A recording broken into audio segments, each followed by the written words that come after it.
रवींद्र सुभाष अवताडे, राहणार आल्याची शेती करीत असताना मी 20 गुंठ्यावर प्रायोगिक तत्वावर आल्याची शेती केलेली आहे आता सध्या.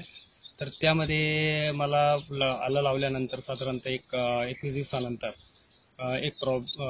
जी हुमणी जी कीड आहे ती जाणवली. ती जाणवल्यानंतर श्रीयुत गायकवाड साहेब यांनी रेकमेंड केलेल्याप्रमाणे मी व्हीव्हीमॅक्सचा वापर केला. व्हीव्हीमॅक्सचा वापर केल्यानंतर साधारणतः मी 250 ग्रॅम 20 गुंठ्यासाठी वापरलं. तर 20 गुंठ्यामध्ये वापरल्यानंतर एक 4 दिवसात हुमणीच्या ज्या कीड आहे ती वरती येऊन अशी काळी पडून गेली आणि ती काळी पडलेली हुमणी टोटल संपुष्टात आलेली आहे. त्याच्यामुळे माझ्या प्लॉटला कुठल्याही प्रकारचा प्रादुर्भाव आजपर्यंत जाणवलेला नाही.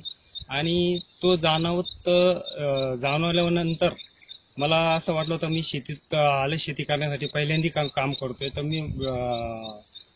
तर ते हुमणीसाठी व्हीव्हीमॅक्स वापरलं. तर त्या वापरल्याच्या नंतर मी त्याचं 4 माझ्या मित्रांना या संदर्भात सांगितलं. तर त्यांनी वापर केला, त्यांनाही पण चांगले रिझल्ट आले.